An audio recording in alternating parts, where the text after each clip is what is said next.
আসসালামু আলাইকুম। Advanced learning একাডেমির পক্ষ থেকে সবাইকে জানাই অনেক অনেক শুভেচ্ছা ও অভিনন্দন। সুপ্রিয় ষষ্ঠ শ্রেণীর শিক্ষার্থীরা, আজ সমাধান করব তোমাদের গণিত বইয়ের অনুশীলনী ৫ অর্থাৎ সরল সমীকরণ, এই অধ্যায়ের অঙ্ক নং ১৩ থেকে ১৮। এটা দেওয়া আছে তোমাদের ২০২৬ সালের গণিত বইয়ের পৃষ্ঠা ১০৩, অনুশীলনী ৫। তো এই অনুশীলনীর এর আগের পর্বে আমরা ১ থেকে ১২ পর্যন্ত সবগুলো অঙ্কই সমাধান করেছিলাম। তো আজ আমরা ১২র পর থেকে ১৮ পর্যন্ত সবগুলো অঙ্ক সমাধান করব। তো দেখো ১৩ নং প্রশ্নের পূর্বে দেওয়া আছে কি, এখানে দেওয়া আছে সমীকরণ গঠন করে সমাধান করো ১৩ থেকে ১৮। এখন সমীকরণ কি? সমীকরণ হবে ঠিক এরকম, ১ থেকে ১২ পর্যন্ত সবগুলোই দেখো সমীকরণ, অর্থাৎ মাঝখানে সমান হবে, তার আগে একটা রাশি হবে, পরে একটা রাশি হবে, বীজগাণিতিক রাশি হবে। এখানে দেখো অঙ্কগুলো কথায় দেওয়া আছে। তো এখান থেকে আমরা অঙ্কগুলো সমীকরণ গঠন করব, তারপরে আমরা সমাধান করব। তো শুরুতে চলো আমরা ১৩ নং অঙ্কটি সমাধান করি। ১৩ থেকে ১৮ পর্যন্ত অঙ্কগুলো সমাধান করতে হলে আমাদেরকে কয়েকটি খুব সাধারণ বিষয় জানতে হবে। দেখো এখানে কোনো ইংরেজি অক্ষরের সাথে কোনো সংখ্যা যদি পাশাপাশি এভাবে অবস্থান করে, তাহলে ধরে নিব এই 2 আর x এদের মাঝে সম্পর্ক হলো গুণের সম্পর্ক। যেমন ধরো আমরা এ 2 আর x যদি আমরা গুণ করি তাহলে হবে 2x। অর্থাৎ ইংরেজি অক্ষরের সাথে যদি কোনো সংখ্যা, যে কোনো সংখ্যায় থাকুক, 2 কেন, অন্য যে কোনো সংখ্যায় থাকুক, কোনো অক্ষরের সাথে, তাহলে তাদের সম্পর্ক হলো গুণ, এদের মাঝে সম্পর্ক হলো গুণের সম্পর্ক। এরপরে আমাদেরকে জানতে হবে, যদি এখানে মনে করো সমান চিহ্ন আছে, যদি প্লাস বা যোগের কোনো সংখ্যা বা অক্ষর সমানের ওই পাশে যায় তাহলে মাইনাস হবে। এরপরে দেখো এখানে মাইনাস বা বিয়োগের কোনো অক্ষর বা সংখ্যা যদি ওই পাশে যায় তাহলে সেটা প্লাস হয়ে যাবে। যেমন এখানকার কোনো সংখ্যা যদি ওই পাশে যায়, কোনো অক্ষর বা সংখ্যা, তাহলে হয়ে যাবে প্লাস বা যোগ হয়ে যাবে। এরপরে গুণের কোনো ইংরেজি অক্ষর বা সংখ্যা যদি সমানের ওই পাশে যায় তাহলে হয়ে যাবে ভাগ। গুণের কোনো কিছু ওই পাশে গেলে ভাগ হবে। আবার ভাগের কোনো অক্ষর বা সংখ্যা যদি ওই পাশে যায় তাহলে হয়ে যাবে গুণ। একইভাবে মাইনাসের কোনো কিছু এ পাশে আসলে হবে যোগ, যোগের কোনো কিছু এ পাশ থেকে ওই পাশে গেলে হবে বিয়োগ, ভাগের কোনো কিছু এ পার থেকে ওই পাশে গেলে হবে গুণ, আবার গুণের কোনো কিছু এখান থেকে এ পাশে আসলে হবে ভাগ। তো এই কয়েকটা জিনিস জানলে আমরা সবগুলো অঙ্ক সমাধান করতে পারবো। তো এখন দেখো ১৩ নং প্রশ্ন দেওয়া আছে বইয়ে, দেখো ১৩ নং প্রশ্ন দেখো দেওয়া আছে, কোন সংখ্যার দ্বিগুণের সাথে ৬ যোগ করলে যোগফল ১৪ হবে। এটা কিন্তু একটা ধাঁধা, এখানে যতগুলো অঙ্ক আছে সবগুলোই ধাঁধা। কোন সংখ্যার দ্বিগুণের সাথে ৬ যোগ করলে যোগফল ১৪ হবে। তো আমরা মনে রাখবো, অজানা কোনো কিছু বের করতে হলে, অজানা কোনো কিছু বের করতে হলে আমরা একটা কিছু ধরে নেব। মনে করি এক্স বা মনে করি ওয়াই, মনে করি জেড, তুমি যা খুশি তাই ধরে নিতে পারো। আমি যদি ধরে নিই যে মনে করি এক্স, তাহলে এক্সের, আমি যদি এক্স সমান এক্সের মান বের করি তাহলেই এই এই প্রশ্নের উত্তরটি চলে আসবে। তাহলে আমরা ধরে নিব, যেহেতু কোন সংখ্যাটি আমাদের কারোই জানা নাই, তাহলে আমরা ধরে নিব মনে করি সংখ্যাটি এক্স, যে মনে করি সংখ্যাটি এক্স। তুমি চাইলে অন্য কিছু ধরতে পারবে, সমস্যা নেই। তুমি ওয়াই জেড যে কোনো কিছুই ধরতে পারবে। মনে করি সংখ্যাটি এক্স, তাহলে এক্সের দ্বিগুণ কত হবে?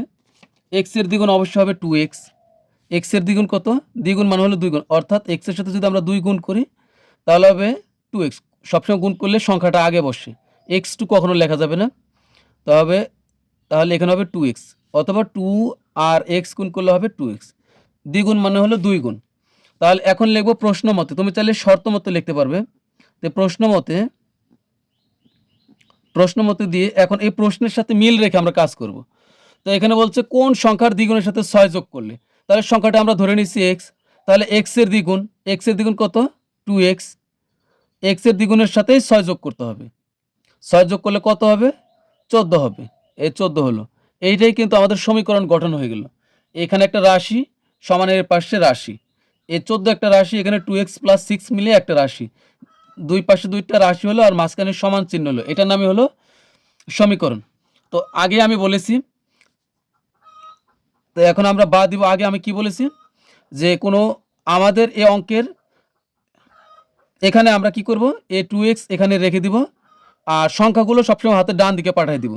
তো সমান আমি কি করেছি 2x লিখেছি, এখানে সমান দিয়ে এখানকার পথ বন্ধ করে দিয়েছি।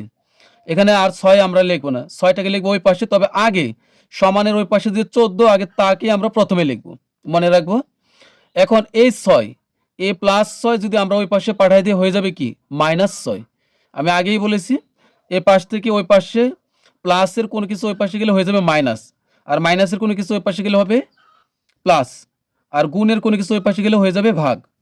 তো এখন বা এ 2x এর 2x থাকলো, 14 থেকে 6 বিয়োগ করলে কত হবে 8। তো এখন এ 2 এর সাথে x এর সম্পর্ক কি গুণ, 2 এর সাথে x এর সম্পর্ক কি গুণ, কারণ 2 আর x গুণ করেই কিন্তু 2x হয়েছিল। তার মানে এই এখানে আমরা যদি x এখানে আমরা x রেখে যদি দেই তাহলে 2 কিন্তু ওই পাশে গিয়ে ভাগ হবে, কারণ গুণের কোনো কিছু ওই পাশে গেলে ভাগ হবে। তাহলে 8 এর 8ই থাকবে আর 2 ওই পাশে গেলে ভাগ, ভাগ মানে এই যে আমি যে একটা টান দিয়েছি এটাই কিন্তু ভাগ। তাহলে এখন এই 2 নিচে চলে গেল, ভাগ হয়ে গেল। তো সুতরাং x সমান কি হবে, এই 2 দ্বারা 8কে যদি ভাগ করি তাহলে হবে 4। তুমি চাইলে এখানে 2 দ্বারা 8কে কাটতে পারো, না কাটলেও সমস্যা নেই। তাহলে এখানে হলো 4। তাহলে সংখ্যাটি কত বের হলো, এই x সমান 4 বের হয়েছে। তাহলে আমরা মনে করি যে সংখ্যাটি ধরেছিলাম x, আর x এর মান পেলাম হলো 4। অর্থাৎ কোন সংখ্যা বলতে এই 4কেই বোঝানো হয়েছিল। অর্থাৎ 4 এর দ্বিগুণের সাথে যদি আমরা 6 যোগ করি তাহলে হবে 14। 4 এর সাথে 4 এর দ্বিগুণ মানে কত হবে, 4 এর দ্বিগুণ হবে 8, আর 8 এর সাথে যদি আমরা 6 যোগ করি তাহলে হবে 14। তার মানে আমাদের উত্তর তাহলে কত হচ্ছে 4। তাহলে সংখ্যাটি কত 4। তাহলে লিখব সুতরাং সংখ্যাটি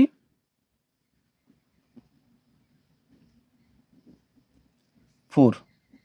এটাই আমাদের 13 নং প্রশ্নের উত্তর। তো এখন আমরা 14 নং অঙ্কটি সমাধান করব। 14 নং প্রশ্নে দেখে দেওয়া আছে কোন সংখ্যা থেকে 5 বিয়োগ করলে বিয়োগফল 11 হবে। কোন সংখ্যা থেকে 5 বিয়োগ করলে বিয়োগফল 11 হবে। তাহলে এই সংখ্যাটি কিন্তু আমরা জানি না, তাহলে আমরা ধরে নিই। তো মনে করি সংখ্যাটি x, তুমি চাইলে ধরেই লিখতে পারবে। মনে করি সংখ্যাটি x,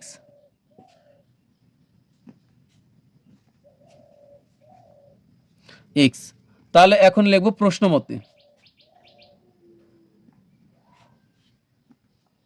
তুমি চাইলে এখানে শর্ত মতো লিখতে পারবে। তো প্রশ্ন মতে তাহলে সংখ্যাটি কত x, কোন সংখ্যা থেকে x, কোন সংখ্যা থেকে 5 বিয়োগ করলে, কোন সংখ্যা বলতে আমরা x কেই ধরেছি, তাহলে x থেকেই আমরা 5 বিয়োগ করব, বিয়োগ করলে কত হবে 11 হবে। এই যে বিয়োগ করলাম 11 হইল। তো এখন এটা কিন্তু সমীকরণ গঠন হয়ে গেল। তো এখন বা আমরা x কে আমরা অক্ষরগুলোকে সবসময় সমানের বাম দিকে রেখে দিব আর সংখ্যাগুলোকে সমানের ডান দিকে পাঠিয়ে দিব। তাহলে এখন x এর x রাখলাম, সমান দিলাম, এ পাশে আগে যা আছে তাই লিখবো 11, এ পাশের -5 অর্থাৎ বিয়োগ 5 যদি আমরা ওই পাশে নিয়ে যাই তাহলে কি হবে, বিয়োগ হয়ে যাবে যোগ, অর্থাৎ মাইনাস হয়ে যাবে প্লাস, -5 হয়ে গেল +5। আগেই বলেছি সমানের এ পাশ থেকে ওই পাশে গেলে চিহ্নের পরিবর্তন হবে। তো এখন সুতরাং x সমান 11 আর 5 যোগ করলে কত হবে 16। তাহলে সংখ্যাটি বের হলো কত 16। অর্থাৎ 16 থেকে যদি আমরা 5 বিয়োগ করি তাহলে কিন্তু 11 হবে। 16 থেকে যদি আমরা 5 বিয়োগ করি তাহলে কিন্তু বিয়োগফল 11 হবে। তাহলে সুতরাং নির্ণেয় সংখ্যাটি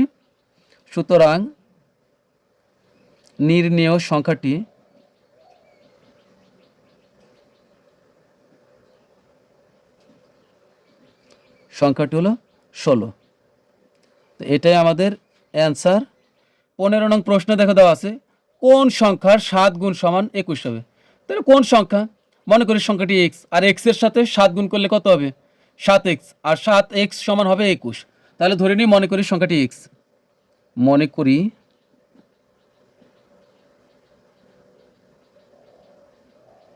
সংখ্যাটি x, এগুলো হচ্ছে ধাঁধা। মনে করি সংখ্যাটি x, তাহলে x এর 7 গুণ কত হবে 7x। তো শর্ত মতে দিয়ে আমরা লিখি একবারে, বা প্রশ্ন মতে তো আমাদেরকে বলছে কোন সংখ্যার 7 গুণের সাথে কোন সংখ্যার 7 গুণ সমান 21 হবে। তা মনে করি সংখ্যাটি এক্স, তাহলে এক্স এর 7 গুণ কত হবে? 7x। এক্স এর 7 গুণ 7x। আচ্ছা, আমরা এক্স এর 7 গুণ প্রয়োজন বোধে আমরা লিখতে পারি 7 গুণন এক্স। তো এক্স এর সাথে আমরা 7 গুণ দিলাম, 7x সমান কত হবে? 21। কারণ এক্স এর সাথে 7 এর সম্পর্ক হলো গুণ। তো এখন বা এক্স এ পাশে রেখে দিলাম, এক্স এর সাথে যেহেতু 7 এর সম্পর্ক গুণ, এ পাশে আছে 21, এপারের 7 ওই পাশে গেলে ভাগ হয়ে যাবে, গুণের কোন কিছু এ পাশে গেলে ভাগ, আর এটা আনটাই মানে ভাগ। তো সুতরাং এক্স সমান কত হবে? 7 দ্বারা 21কে ভাগ করলে 3 7 21। তুমি চাইলে এখানে কিন্তু কাটতেও পারো। তার মানে হলো এই 7-এর সাথে যদি আমরা 3 গুণ করি 3 7 21 হবে। মানে এই দেখো কোন সংখ্যা, তার মানে যে সংখ্যাটি পেলাম সেই সংখ্যাটি হলো 3, এই 3-এর সাথে 7 গুণ করলে 21 হবে। তাহলে এটাই উত্তর। সুতরাং নির্ণয়ের সংখ্যাটি 3। সুতরাং নির্ণয়ের সংখ্যাটি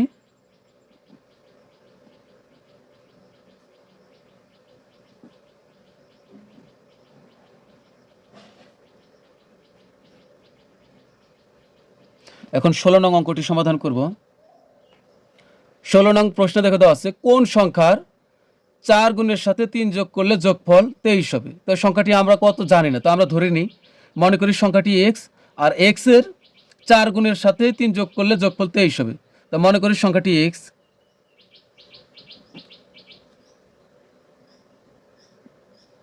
মনে করি সংখ্যাটি এক্স। তাহলে এক্স এর 4 গুণ কত হবে? 4 গুণের সাথে, তাহলে কোন সংখ্যার 4 গুণের সাথে, তাহলে মনে করি সংখ্যাটি এক্স। সুতরাং এক্স এর 4 গুণ, মনে করি সংখ্যাটি এক্স, সুতরাং সংখ্যাটির 4 গুণ,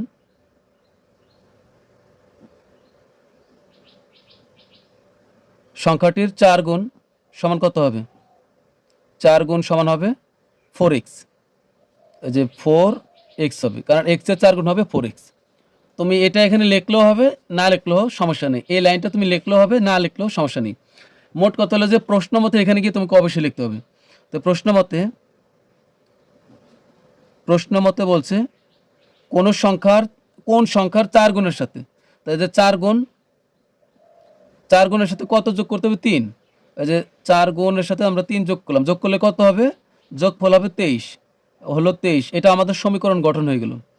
মনে করি সংখ্যাটি এক্স, তাহলে এক্স এর 4 গুণ হলো 4x, আর 4x এর সাথে 3 যোগ করলে হবে 23। তো এখন আমরা 4xটা এই পাশে রেখে দেবো, আর 3 ওই পাশে পাঠিয়ে দিলে 3 + 3 ওই পাশে পাঠালে -3 হবে। তো বা অবশ্যই আমরা বা দিয়ে করব। একটা লাইনের মাঝখানে সমান চিহ্ন থাকলে পরের লাইনগুলো করতে হলে বা দিতে হবে। তো এখানে 4x রেখে দিলাম, ওই পাশে থাকবে হলো 23, এপারে +3 ওই পাশে গেলে হয়ে যাবে -3। তো বা 4x, 23 থেকে 3 বিয়োগ করলে হবে কত? 20। তো বা x, এখানে 4 গুণ আকারে আছে, ওই পাশে গেলে ভাগ হয়ে যাবে, তাহলে 20 ভাগ মানে নিচে চলে যাওয়া 4। তো সুতরাং x সমান কত হবে? 4 দ্বারা 20কে তুমি চাইলে এভাবে কেটেও দিতে পারবে, 4 5 20, আর না কাটলে সমস্যা নেই, 4 5 20। তাহলে x সমান হলো 5। আবার তুমি যদি চাও যে তুমি এভাবে তোমার ওই পাশে ভাগ না করলে হবে, এভাবেও তুমি করতে পারবা। যেমন ধরো তুমি পেলে 4x সমান হলো 20, তুমি যদি চাও যে সুতরাং লিখবে x সমান 4 দ্বারা এখান থেকে ভাগ করে দেবে, 4 5 20, x সমান 5, তাও কিন্তু হবে, সমস্যা নেই। তাহলে এটা হলো আমাদের, তাহলে এই 5, তাহলে 5-এর সাথেই এই 5-এর সাথে যদি আমরা 4 গুণ করি তাহলে 4 5 20 হবে, আর 20-র সাথে 3 যোগ করলে হবে 23। তাহলে সুতরাং নির্ণয়ের সংখ্যাটি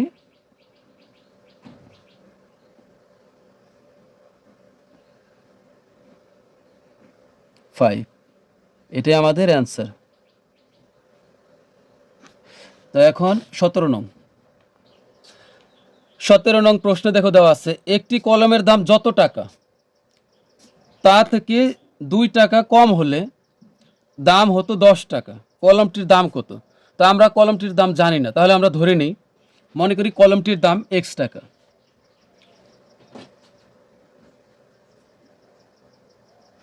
মনে করি কলমটির দাম x টাকা।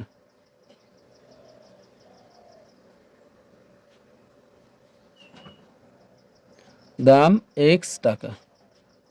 এখন আমরা সমীকরণ গঠন করব। তো আমরা লিখব প্রশ্ন মতে।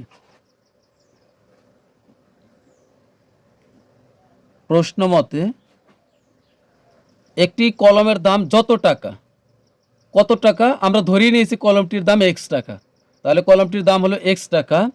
কলমের কলমের দাম যত টাকা তা থেকে 2 টাকা কম হলে, মনে রাখবো কম মানে হলো বিয়োগ করা, কম মানে বিয়োগ করা। যদি বলতো তা থেকে 2 টাকা বেশি তাহলে আমরা যোগ করতাম, আর যখন কমের কথা বলবে তখন আমরা বিয়োগ করব। তাহলে কলমটির দাম হলো এক্স টাকা, এই এক্স টাকা থেকে 2 টাকা কম হলে, কম মানে বিয়োগ, তাহলে এক্স থেকে 2 বিয়োগ, কম হলে তাহলে দাম কত হতো? দাম হতো 10 টাকা। এই সমান হলো 10। তাহলে কলমটির দাম হলো এক্স টাকা, এই এক্স টাকা থেকে, এই এক্স টাকা থেকেই 2 টাকা কম হলে বা 2 টাকা বিয়োগ করলে হবে 10 টাকা। তাই এটা কিন্তু সমীকরণ হইল। তো এখন আমরা এক্সটাকে এ পাশে রেখে দিব। তো বা এক্স থাকলো এ পাশে, ওই পাশে আগে যা আছে তাই লিখব।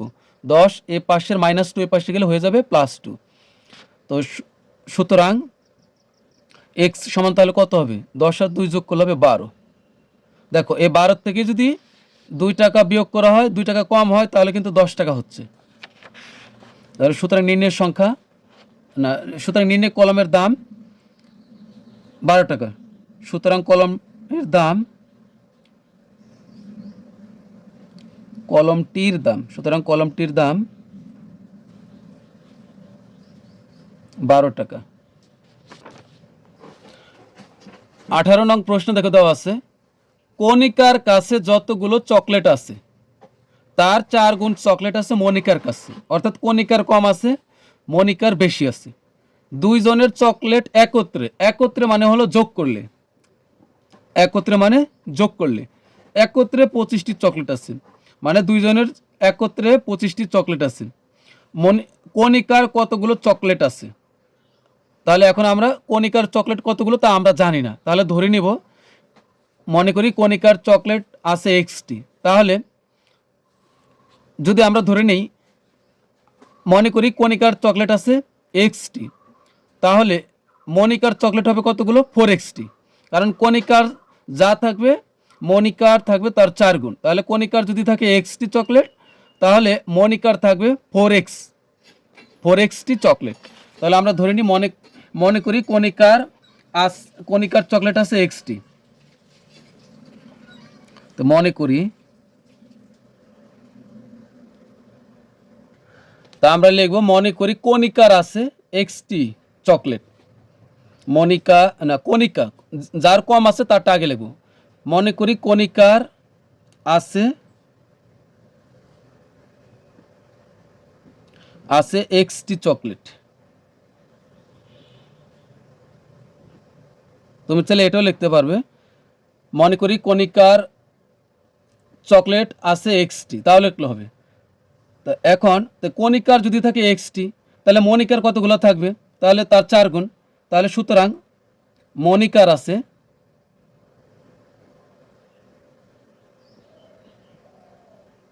মনিকার আছে, কণিকার যা থাকবে তার 4 গুণ। সুতরাং মনিকার আছে 4xটি চকলেট, 4 গুণ। তো এখন আমরা শর্তমতে দিয়ে লিখি। শর্তমতে বা প্রশ্নমতে, এবার শর্তমতে লিখলাম। তো শর্তমতে কি হবে? দুইজনের একত্রে, একত্রে মানে একসাথে, বা দুইজনের চকলেট একসাথে যোগ করলে হবে কয়টি? 25টি। তাহলে এই যে এখানে এক্স, এটা হচ্ছে কণিকার, যোগ এই যে মনিকার চকলেট, যোগ করলে কয়টা হবে? 25টি, এই 25টি। তো এটা আমাদের সমীকরণ হলো। তো বা 4টা এক্স আর একটা এক্স যোগ করলে হবে 5টা এক্স, এ পাশে আছে হলো 25। তুমি যদি চাও সুতরাং এক্স সমান এই 5 দিয়ে 25কে ভাগ করলে হয়ে যাবে 5, তাও লিখলে হবে। অথবা তুমি চাও যদি ভাগ একদম 25-এর নিচে 5 লিখে করবে, তাও হবে। তো সুতরাং এক্স সমান হলো 5। তো এটা কার এটা হলো কণিকার চকলেট। তো সুতরাং কণিকার চকলেট আছে, সুতরাং কণিকার কাছে এখানে চাইছিল আমাদের কাছে কণিকার কতগুলো চকলেট আছে, সুতরাং কণিকার 5টি চকলেট আছে। সুতরাং কণিকার 5টি চকলেট আছে।